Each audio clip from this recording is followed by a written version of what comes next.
It's a sunny day in Le Mans, and we're back with episode 3 of RNF Unlocked. I'm Neil Morrison, and I'm joined today by Razlan Razali, the team principal of the Crypto Data RNF MotoGP team, to bring you an exclusive update on the team. Hello, Razlan, and welcome back. How are you doing? Thank you. Good. It's not really sunny, is it? Exactly. I mean, it's half and half. It's typical Le Mans weather, right? And we're expecting... English weather. Or English weather, exactly. We're expecting these conditions through the weekend as well. I think it might be quite complicated with some wet sessions, some dry sessions, some half and half.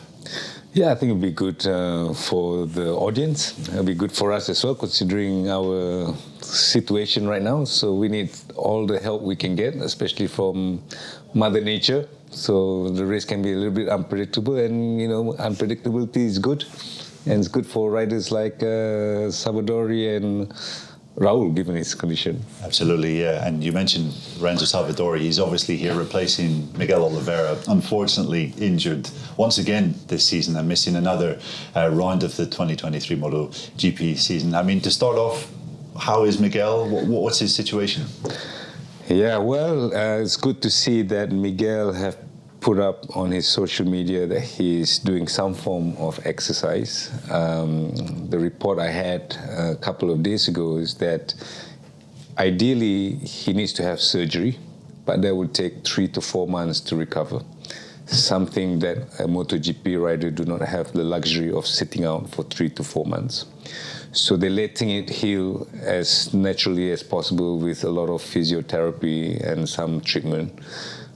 So he's off the shoulder brace, which is great. So we saw pictures that he is doing some kind of training in the gym. So that's a good sign. But we are a bit wary, of course, because his shoulder injury for a MotoGP rider, it takes a long time. We've seen riders like even Marc Marquez who had shoulder injury for so long.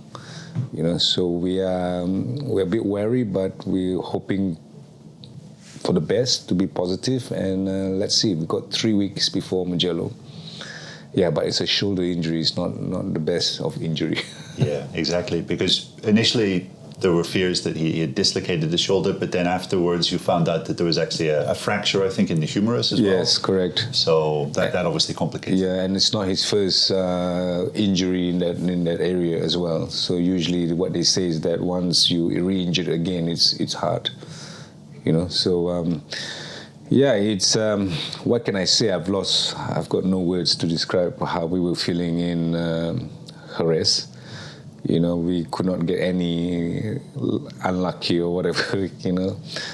We started off the year, it was really good, and then the first incident happened with Mark.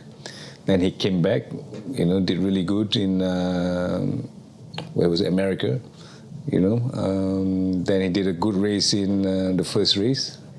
And we thought this could be it. We could smell it.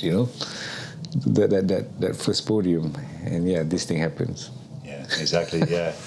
I mean, it must be obviously very frustrating for you and the team. How do you pick the team up when they have a real disappointment like this? It's hard because I have the team talk tonight because we, on the back of the last 2 years, we were struggling. So we were, everybody wants to do well, okay, and we had that. The plan is to pick ourselves up and do better. We started off the season really good, on paper. Miguel is a good rider, Raul as well. We have a good package, because we've already proven that our riders on the RSGP for the first time did really good. So we were hoping. So when these things happen, riders get injured, we have to bring in a replacement rider. And for the first time, I think both of our riders are not 100% fit. Okay, we can't help but looking back at what happened in 2021 with Frankie getting injured, and then we had to bring in Jake Dixon as a replacement. Who else do we bring in? It becomes like a musical chair for us. So we don't want to go back there again. But unfortunately, it is what it is. So tonight we have a good prep talk and try to tell the guys to keep up the spirits. I know our time will come. When will that be? I don't know, but it will come. Absolutely, yeah. Well, Miguel, before the crash, obviously in Jerez, the first in the sprint race, had a really promising ride. Was up there inside the top 6, I think, or top 7. Yeah, it was fifth. Fifth, yeah, exactly, and looked really, really strong, really good rhythm. Yeah, everything seemed to be. Yeah, there he was feeling good. Coming back from an injury after missing Argentina and all that. He was doing great. So yeah, I mean, what can I say? Right. So, is there any chance? Do you think that he'll be on the bike at Mugello, or would that be too soon? That's the plan. I mean, we are always hopeful that's the plan for him to come back in Mugello. So I try to keep up with him in terms of his status every week. I don't want to be hounding him every day. So every week I reach out to him and say how is he doing. So as long as every week he says that he's positive, everything works out well, then we are hopeful. Okay, yeah, absolutely. Let's see what happens. Let's keep our fingers crossed. And looking at the other side of the garage, Razlan, Raul, there's also been some complications with his physical condition too. Yeah, I mean, I was to be honest, I was upset. It compounded the fact what happened to Miguel, and then we were hoping for Raul to do something to help the team, So he was, I think, hovering at 12 or 13 or 11, 12 and all that. And suddenly we saw his pace drop and said, what's going on, So we suspected something to do with the condition, his physical condition, which we know that he faced this problem even from Sepang test.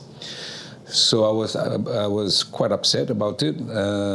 Didn't talk to him, and finally reached out to him when I got home from Malaysia, and only to find out that he was wrongly diagnosed in the very beginning when he felt the pain in his arm, where he was told it's not an arm pump, it's more of a shoulder problem that he had when he was in Moto E.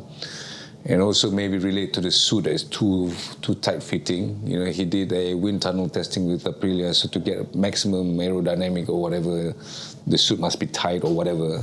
So they enlarged it a little bit for, I can't remember which race, was it in America, I think. And he didn't suffer any problems in America. America is Circuit of America is a demanding track, so he didn't had a problem. But he had problems during FP1 in Argentina, and then and Jerez a little bit, So only to know that when he tested on Monday in Jerez, he did a short 3 laps stint to really overstress the arm, to really confirm that actually he had an arm pump. So he was wrongly diagnosed before, because if he knew there was an arm pump, he would have done the surgery much earlier. But that's the way it is. So when he did the surgery last week, Thursday or Friday, it's not a straightforward arm pump surgery. It's over 9 muscles on his arms, over 3 different areas.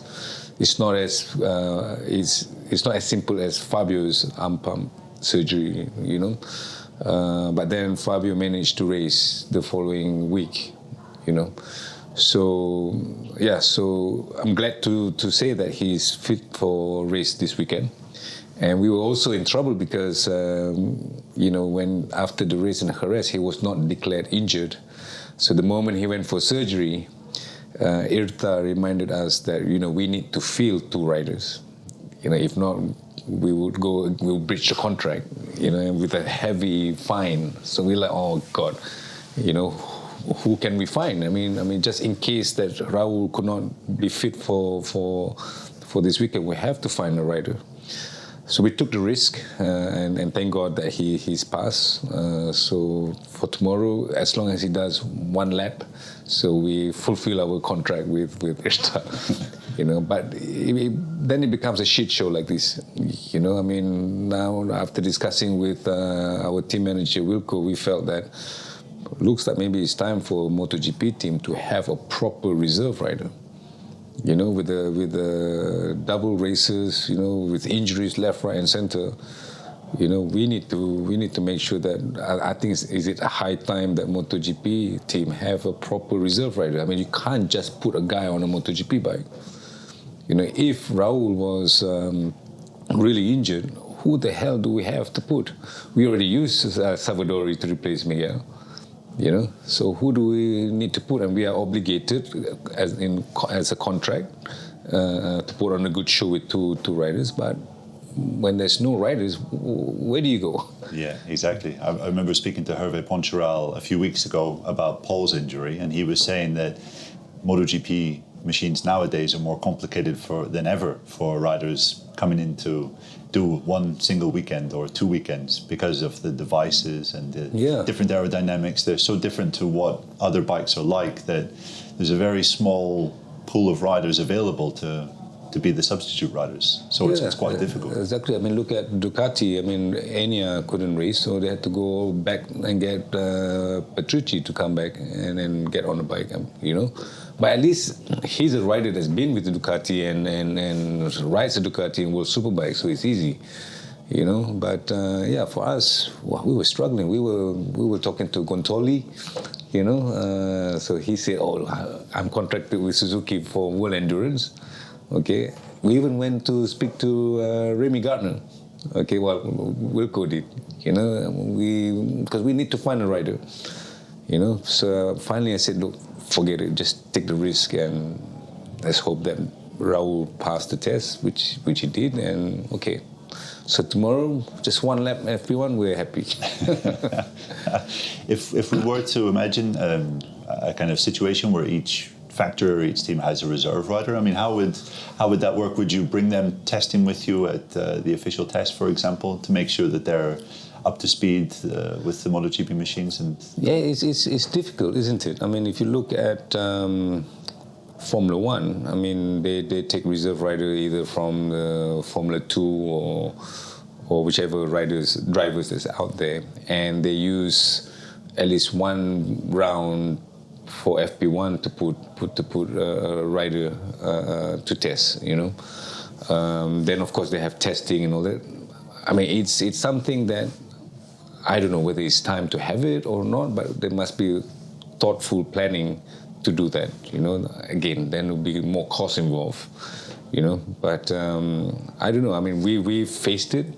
Okay, some other teams probably say no, it's not necessary. Yeah, wait until that happens to your rider, to your team, and let's see how you're going to deal with it. Yeah.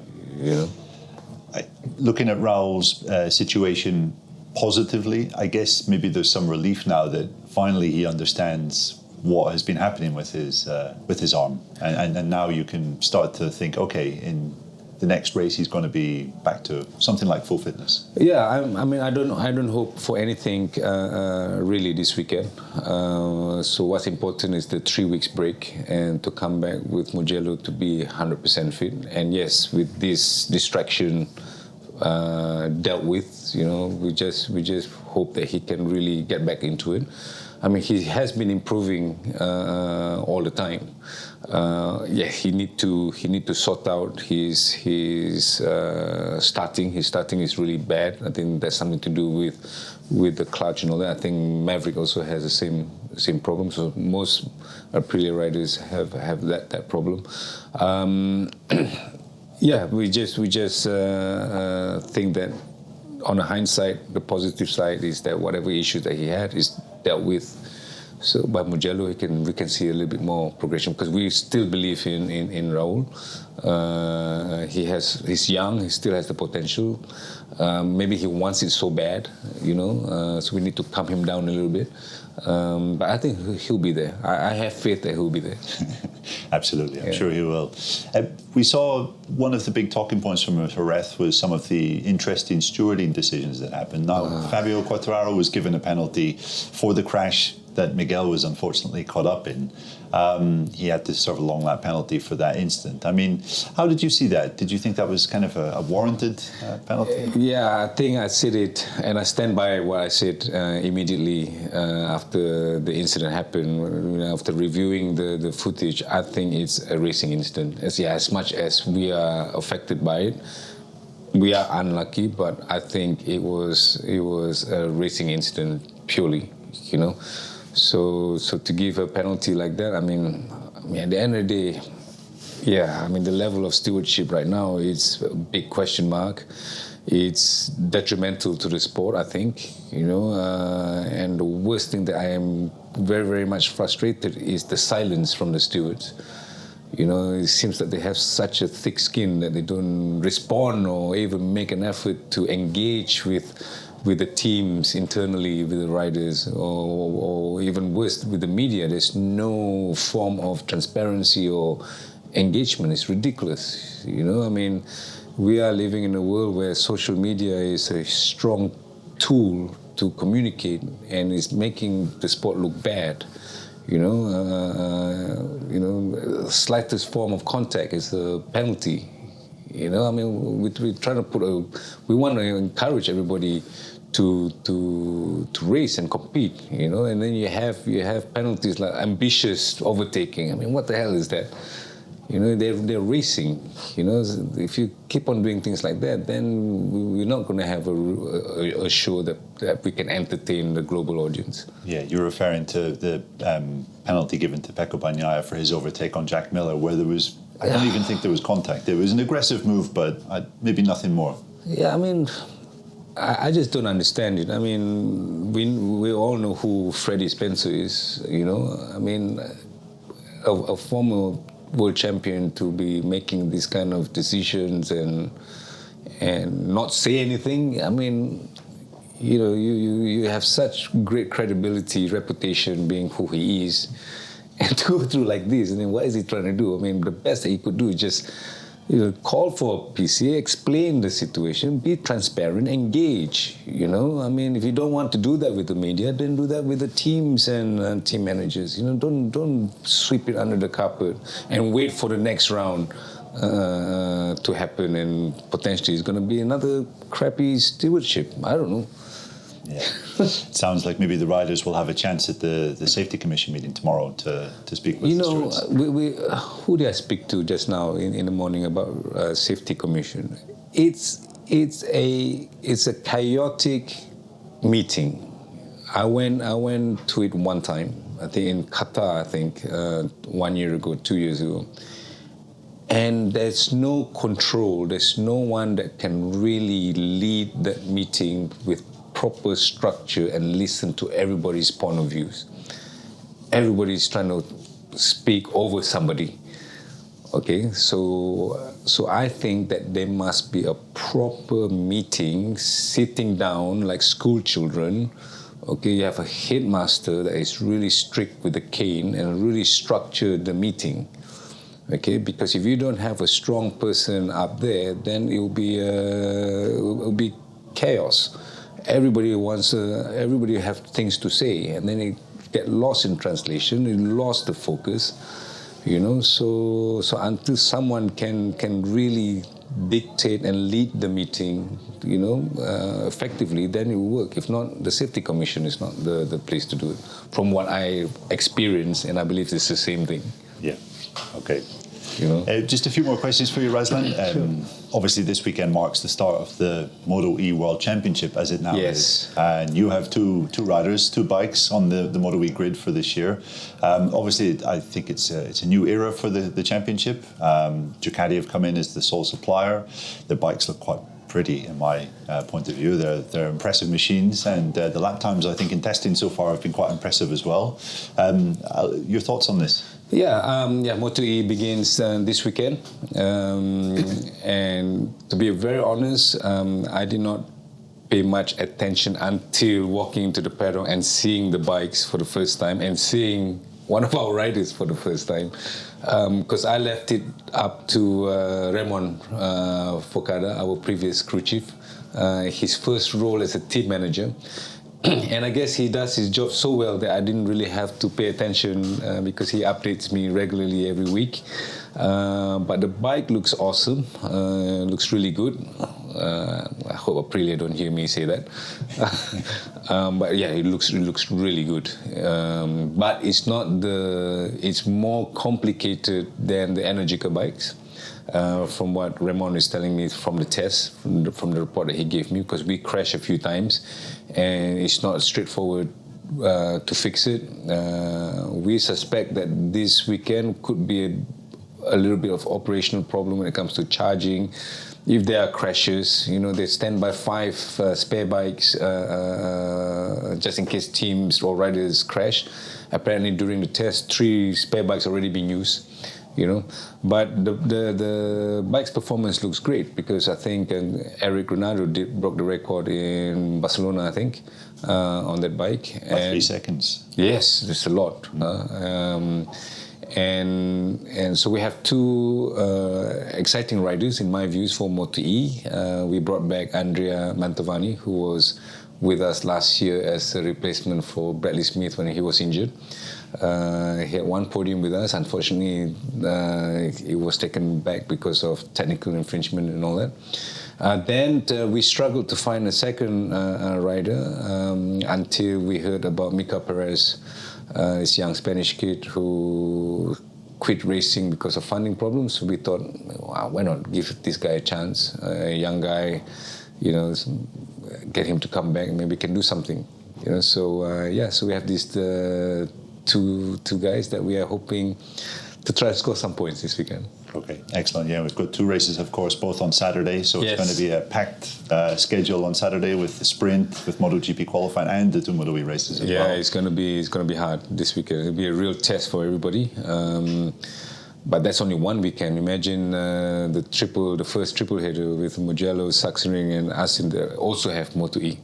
But I think it'll be exciting. I think the bike looks good again, and it'll be interesting. Absolutely, yeah. And let's hope that the new manufacturer can draw a little more public attention to the series as well, to see how it develops and how it goes. Yeah. But just finally, Razlan, we're now at the 5th race of the season at Le Mans. We have a 3-week break, unusually, after this race, before Mugello. I guess it's a good chance to reflect on the opening part of the season for RNF. How would you assess so far the season? Well, up to round 5 now. The 3 weeks break looks really enticing, really welcoming, because it's been a hard